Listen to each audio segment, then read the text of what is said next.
Hi hello ನಮಸ್ಕಾರ, welcome to Kannada Vilas YouTube channel. So ನೀವಾಗ ನೋಡ್ತಾ ಇದ್ದೀರಾ TVS iQube S ವೇರಿಯಂಟ್. ಇದ್ರದ್ದು ರೈಡ್ ರಿವ್ಯೂ ಮಾಡಕ್ ಬಂದಿದ್ದೀನಿ. ಅದ್ರ ಜೊತೆಗೆ ಸ್ಪೀಡೋಮೀಟರ್ ಅಲ್ಲಿ ಒಂದು ಟರ್ನ್ ಬೈ ಟರ್ನ್ ನ್ಯಾವಿಗೇಷನ್ಸ್ ಹೇಗೆ ವರ್ಕ್ ಆಗುತ್ತೆ ಸಿಟಿ ಒಳಗಡೆ, ನಿಮ್ಗೆ ಹೇಗೆ ಯೂಸ್ ಆಗುತ್ತೆ ಅನ್ನೋದನ್ನ ಪ್ರಾಕ್ಟಿಕಲ್ ಆಗಿ ತಿಳಿಸೋಣ ಅಂತ ಬಂದಿದ್ದೀನಿ. ಸೊ ವೆಹಿಕಲ್ ಈ ತರ ಕಾಣಿಸ್ತಾ ಇದೆ. ಆಲ್ರೆಡಿ ನಾನು ಇದ್ರದ್ದು ರಿವ್ಯೂ ಹಾಕಿದ್ದೀನಿ, ನೀವು ಬೇಕಿದ್ರೆ ಡಿಸ್ಕ್ರಿಪ್ಷನ್ ಅಲ್ಲಿ ಹೋಗಿ ಲಿಂಕ್ ನೋಡ್ಬೋದು. ಮತ್ತೆ ನಮ್ಮ ಚಾನಲ್ ನಲ್ಲಿ ವಿಡಿಯೋಸ್ ಲಿಸ್ಟ್ ಅಲ್ಲಿ ಕೂಡ ಇರುತ್ತೆ. ಅದ್ರ ಜೊತೆಗೆ ಮೇಲ್ಗಡೆ ಕಾಣಿಸ್ತಾ ಇರೋ ಈ ಬಟನ್ ಅಲ್ಲಿ ಕೂಡ ಕಾಣಿಸುತ್ತೆ. ಸೊ ಓಡಿಸೋದಕ್ಕೆ ಹೇಗಿದೆ, ಸೊ ಅದನ್ನ ಪೂರ್ತಿಯಾಗಿ ನೋಡೋಣ ಬನ್ನಿ. ಸ್ಪೀಡೋಮೀಟರ್ನ ನನ್ನ ಆ್ಯಪ್ಗೆ ಕನೆಕ್ಟ್ ಮಾಡ್ಕೊಂಡಿದ್ದೀನಿ, TVS iQube ಆ್ಯಪ್ಗೆ. ಸೊ ಆ್ಯಪ್ ಈ ರೀತಿಯಾಗಿರುತ್ತೆ. ಇದರಲ್ಲಿ ನ್ಯಾವಿಗೇಷನ್ ಹಾಕ್ಕೊಂಡಿದ್ದೀನಿ. ಸೊ ಇವಾಗ ಓಡೋಣ. ಸೊ ಇಕೋ ಮೋಡ್ನಲ್ಲಿ ಟಾಪ್ ಸ್ಪೀಡ್ ಬಂದು 50 km/h. ನೀವು ಎಷ್ಟೇ ಥ್ರಾಟಲ್ ಕೊಟ್ಟರು 51 km/h. ಒಂದು ಡೌನಲ್ಲಿದ್ದರೆ ಸೊ 51 km/h ಹೋಗುತ್ತೆ. ಅದರ ಜೊತೆಗೆ ನೀವು ಇವಾಗ ಆಕ್ಸಿಲರೇಟರ್ನ ಬಿಟ್ಟಾಗ, ಥ್ರಾಟಲ್ ಬಿಟ್ಟಾಗ ನೋಡ್ಬೋದು ನೀವು ಇಲ್ಲಿ. ಸೊ ಇದು ರಿವರ್ಸ್ ಬರ್ತಾ ಇದೆ ನೋಡಿ. ಸೊ ಇದು ಏನಂದರೆ ರೀಜನರೇಟಿವ್ ಬ್ರೇಕಿಂಗ್ ಅಂತ. ಅಂದರೆ ನೀವು ಬ್ರೇಕ್ ಹಿಡಿದಾಗೆಲ್ಲ ಇದು ಚಾರ್ಜ್ ಆಗ್ತಾ ಹೋಗುತ್ತೆ, ಜೊತೆಗೆ ಆಕ್ಸಿಲರೇಟರ್ ಬಿಟ್ಟಾಗೆಲ್ಲ ಚಾರ್ಜ್ ಆಗ್ತಾ ಹೋಗುತ್ತೆ. ಸೊ ಆ ಒಂದು ಫೀಚರ್ ಇದೆ. ಸೊ ಅದರಿಂದ ರೇಂಜ್ ಕೂಡ ಜಾಸ್ತಿ ಬರೋ ಚಾನ್ಸಸ್ ಇರುತ್ತೆ ಸಿಟಿ ಒಳಗಡೆ ಓಡಿಸ್ಬೇಕಾದ್ರೆ. ರಿಯಲ್ ಟೈಮಲ್ಲಿ ನಾನು ಪ್ರಾಕ್ಟಿಕಲ್ಲಾಗಿ ಮೈಸೂರಿಂದ ನಮ್ಮೂರು ಚಂದ್ರಾಪಟ್ಟಣವರೆಗೂ ಬಂದಿದ್ದೀನಿ. ಸೊ ಎಲ್ಲೂ ಏನು ನಿಂತ್ಕೊಂಡಿಲ್ಲ, ಕಂಟಿನ್ಯೂಸ್ ಬಂದಿದ್ದೀನಿ. ಬಟ್ ಏನಂದರೆ 50 km/h ಡೈರೆಕ್ಟಾಗಿ ಕಂಪ್ಲೀಟ್ಲಿ 50 km/h ಬಂದರೆ ರೇಂಜ್ ಸ್ವಲ್ಪ ಕಮ್ಮಿನೇ ಕೊಡುತ್ತೆ. ನೀವು ಮಧ್ಯದಲ್ಲಿ ನಿಲ್ಲಿಸ್ಕೊಂಡು 30-40 ಆ ಥರ ಮೇಂಟೈನ್ ಮಾಡ್ಕೊಂಬಂದರೆ ಜಾಸ್ತಿ ಕೊಡುತ್ತೆ. ಸೊ ಸಸ್ಪೆನ್ಷನ್ ಎಲ್ಲ ಸ್ಮೂತ್ ಆಗಿದೆ, ಯಾಕೆಂದರೆ front dual telescopic suspension, back side ಕೂಡ ಡಬಲ್ ಸಸ್ಪೆನ್ಷನ್ ಇದೆ. ಕಂಪ್ಲೀಟ್ಲಿ ಫ್ಯಾಮಿಲಿ ಸ್ಕೂಟರ್ ಇದು. ಸೊ ಬ್ರೇಕಿಂಗ್ ಎಲ್ಲ ಚೆನ್ನಾಗಿ ಹಿಡಿಯುತ್ತೆ, ಬೇಕಾದ್ರೆ ನೋಡಿ. ಈ ಬ್ಯಾಕ್ ಸೈಡ್ ಬ್ರೇಕ್ ಹಿಡಿದಾಗ ಫ್ರಂಟ್ ಸೈಡ್ ಸ್ವಲ್ಪ ಅಪ್ಲೈ ಆಗುತ್ತೆ, ಮತ್ತು ಫ್ರಂಟ್ ಅಪ್ಲೈ ಮಾಡಿದಾಗ ಬ್ಯಾಕ್ ಸೈಡ್ ಸ್ವಲ್ಪ ಅಪ್ಲೈ ಆಗುತ್ತೆ. ಸೊ ಕಾಂಬಿ ಬ್ರೇಕಿಂಗ್ ಸಿಸ್ಟಮ್ ಅಂತ ಹೇಳ್ಬೋದು ಇದರಲ್ಲಿ. ಸೊ ಒಂದು ಎಫೆಕ್ಟಿವ್ ಆಗಿ ವರ್ಕ್ ಮಾಡುತ್ತೆ ಒಟ್ಟಿನಲ್ಲಿ. ಫ್ರಂಟ್ ಡಿಸ್ಕ್ ಬ್ರೇಕ್ ಇದೆ, ಬ್ಯಾಕ್ ಸೈಡ್ ಡ್ರಮ್ ಬ್ರೇಕ್ ಇದೆ. ಸೊ 300 ಮೀಟರ್ಸಲ್ಲಿ ಮುಂದಕ್ಕೆ ಹೋಗಿ ರೈಟಿಗೆ ತಗೋಬೇಕು ಅಂತ ಇದೆ. ಒಂದು ಪರ್ಟಿಕ್ಯುಲರ್ ಸ್ಪಾಟ್ಗೆ ನಾನು ನ್ಯಾವಿಗೇಷನ್ ಹಾಕಿದ್ದೀನಿ ಇವಾಗ. ಸೊ ಅಲ್ಲಿಗೆ ಹೋಗ್ತಾ ಇದ್ದೀನಿ. ಸೊ ಇದು TVS ಶೋರೂಮ್ ನಮ್ಮೂರ್ದು. ಸೊ ಇಲ್ಲೂ ಕೂಡ ನಿಮಗೆ TVS iQube ಸಿಗುತ್ತೆ, ಬುಕ್ ಮಾಡ್ಕೋಬೋದು. ಬುಕ್ಕಿಂಗ್ ಆನ್ಲೈನಲ್ಲಾರ ಮಾಡ್ಕೋಬೋದು, ಅಥವಾ ಶೋರೂಮಿಗೆ ಬಂದು ವಿಸಿಟ್ ಮಾಡಿ ಕೂಡ ಬುಕ್ಕಿಂಗ್ ಮಾಡ್ಕೋಬೋದು.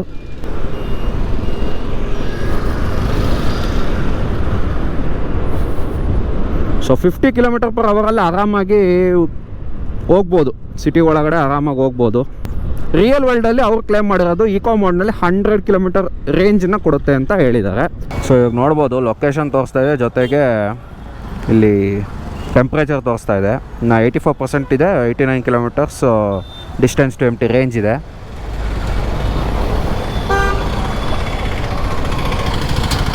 ಇನ್ನು side stand engine cut off ಇರೋದ್ರಿಂದ ನಿಮಗೆ ಸೈಡ್ ಸ್ಟ್ಯಾಂಡ್ ತೆಗೆದಿಲ್ಲ ಅಂದರೆ ಅದು ಗಾಡಿ ಮೂವ್ ಮಾಡೋದಕ್ಕೆ ಬಿಡಲ್ಲ, ಆನ್ ಮಾಡೋದಕ್ಕೆ ಬಿಡಲ್ಲ ಇದು. ಸೊ ಅದೊಂದು ಪ್ಲಸ್ ಪಾಯಿಂಟ್, ಸೇಫ್ಟಿ ಫೀಚರು. ಹಾಗಾಗಿ ನೀವು ಅಶ್ಯೂರ್ ಆಗಿರ್ಬೋದು, ಒಂದು ಸೈಡ್ ಸ್ಟ್ಯಾಂಡ್ ತೆಗೆದಿದೆ ಆರಾಮಾಗಿ, ಏನೂ ತೊಂದರೆ ಇಲ್ಲ. ಅದರ ನಂತರ ಪವರ್ ಮೋಡ್ನಲ್ಲಿ ರೇಂಜ್ ಬಂದು 70 to 75 km ಕೊಡುತ್ತೆ ರೇಂಜು 100% ಇದ್ದಾಗ. ಸೊ ಇವಾಗ ಸಿಗ್ನಲ್ ಇದೆ, ನೋಡೋಣ ಆಪ್ಷನ್ಸ್ ಎಲ್ಲ ನೋಡೋಣ. ಮತ್ತು ನಿಲ್ಲಿಸಿದಾಗ ಮಾತ್ರ ನೀವು ಈ HMI ಸ್ವಿಚ್ನ ಕಂಟ್ರೋಲ್ನ ನೀವು ಯೂಸ್ ಮಾಡ್ಬೋದು, ಅಲ್ಲಿವರೆಗೂ ಮಾಡೋಕ್ಕಾಗಲ್ಲ. ಜನರಲ್ ಸೆಟ್ಟಿಂಗ್ಸ್ನಲ್ಲಿ ಆಗಲೇ ತೋರಿಸ್ದಿರೋ ಹಾಗೆ ಒಂದು date, time, display settings, brightness ಎಲ್ಲ ಇವಾಗ ಆಟೋ ಇಟ್ಟಿದ್ದೀನಿ. ಡಿಸ್ಪ್ಲೇ ಹೇಗಿರುತ್ತೋ ಹಾಗೆ ವರ್ಕ್ ಆಗುತ್ತೆ. ಇನ್ನು ಡಿಸ್ಪ್ಲೇ ಮೋಡು ಅಷ್ಟೇ, ಒಂದು ಡಾರ್ಕ್ ಮೋಡ್ ಮತ್ತು ಲೈಟ್ ಮೋಡು ಆರಾಮಾಗಿ ಸ್ವಿಚ್ ಮಾಡ್ಕೋಬೋದು. ರಾತ್ರಿ ಹೊತ್ತು ಚೆನ್ನಾಗಿರುತ್ತೆ ಇದು ನೈಟ್ ಮೋಡು. ಇನ್ನು ಸೌಂಡ್ ಬಂದುಬಿಟ್ಟು ಆನ್ ಆಫ್ ಮಾಡ್ಕೋಬೋದು.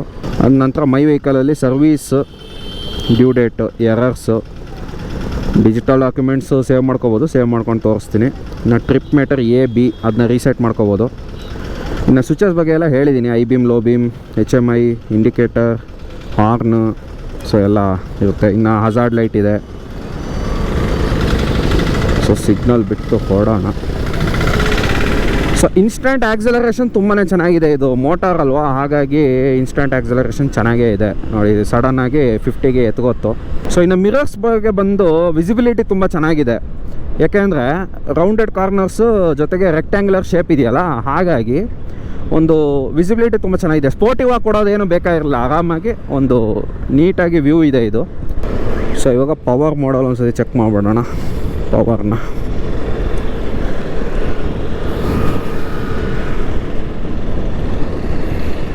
ಸೊ ಇವಾಗ ಒಂದು ಸ್ವಲ್ಪ ಅಪ್ಪಿದೆ, ನೋಡೋಣ ಹೇಗೆ ಪರ್ಫಾರ್ಮೆನ್ಸ್ ಮಾಡುತ್ತೆ ಅಂತ.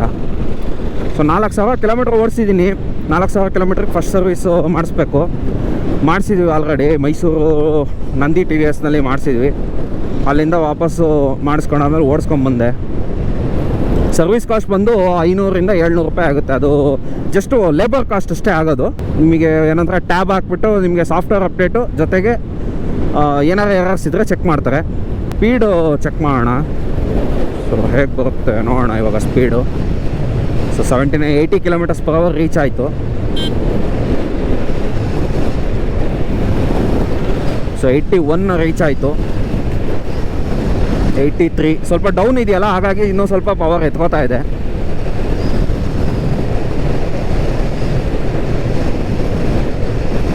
ಸೊ 86, 87 ತನಕ ರೀಚ್ ಆಗಿದೆ.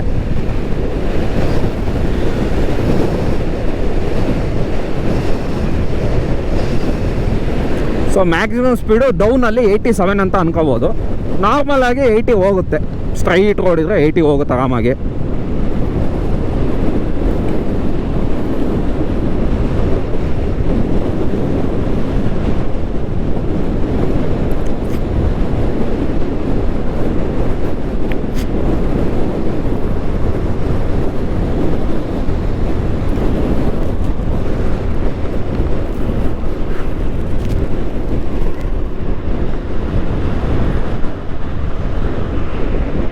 ಸೊ ಸೀದಾ ಮೇಲ್ಗಡೆ ಏನು ಕಾಣಿಸ್ತಾ ಇದೆ ಅದು ಫ್ಲೈಓವರು ನಮ್ಮೂರಿಗೆ.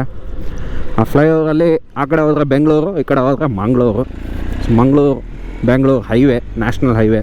ಸೊ ಇದು ನಂದಿನಿದು ಹೈಟೆಕ್ ಪ್ರಾಡಕ್ಟ್ ಪ್ಲ್ಯಾಂಟ್. ಇದು ತುಂಬ ವರ್ಷಗಳಾಯಿತು ಬಂದು. ಆಮೇಲೆ ಸಡನ್ನಾಗಿ ಇಕೋ ಮೋಡಿಗೆ ಬರೋದಕ್ಕೆ ಟ್ರೈ ಮಾಡಬೇಡಿ, ಯಾಕೆಂದರೆ ವರ್ಕ್ ಆಗೋಲ್ಲ ಅದು.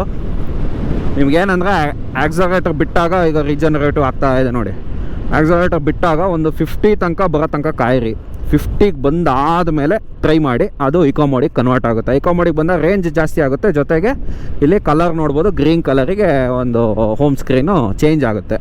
ಸೊ ಈ ವಿಡಿಯೋನ ಇಲ್ಲಿಗೆ ಎಂಡ್ ಮಾಡ್ತಾ ಇದ್ದೀನಿ. ನೀವು ನಮ್ಮ ಚಾನಲ್ನ ಸಬ್ಸ್ಕ್ರೈಬ್ ಮಾಡ್ಕೊಳ್ಳಿಲ್ಲ, ಸಬ್ಸ್ಕ್ರೈಬ್ ಮಾಡ್ಕೊಳ್ಳಿ ಮತ್ತು ಬೆಲ್ ಐಕನ್ನು ಕೂಡ ಕ್ಲಿಕ್ ಮಾಡಿ. ಸೊ ಇದೇ ರೀತಿಯಾಗಿ ಏನಾರು iQube ಬಗ್ಗೆ ಏನಾರು ಡೌಟ್ಸ್ ಇದ್ದರೆ ನೀವು ಕಮೆಂಟ್ ಸೆಕ್ಷನಲ್ಲಿ ಹಾಕಿ, ನಾನು ಆದಷ್ಟು ಟ್ರೈ ಮಾಡ್ತೀನಿ ನಿಮ್ಮ ಡೌಟ್ಸನ್ನು ಕ್ಲಾರಿಫೈ ಮಾಡೋದಕ್ಕೆ. ಸೊ ಯಾಕೆಂದರೆ ನಾನು ಒಂದು ಓನರ್ಶಿಪ್ ಎಕ್ಸ್ಪೀರಿಯೆನ್ಸ್ ಹೇಗಿರುತ್ತೋ ಅದನ್ನೆಲ್ಲ ನಾನು ಬೇಕಾದ್ರೆ ಹೇಳೋದಕ್ಕೆ ಇಷ್ಟಪಡ್ತೀನಿ. ಸೊ ನೀವು ಬೇಕಾದ್ರೆ ಕಮೆಂಟ್ ಸೆಕ್ಷನಲ್ಲಿ ನಿಮ್ಮ ಡೌಟ್ಸ್ನ ಕೇಳ್ಬೋದು.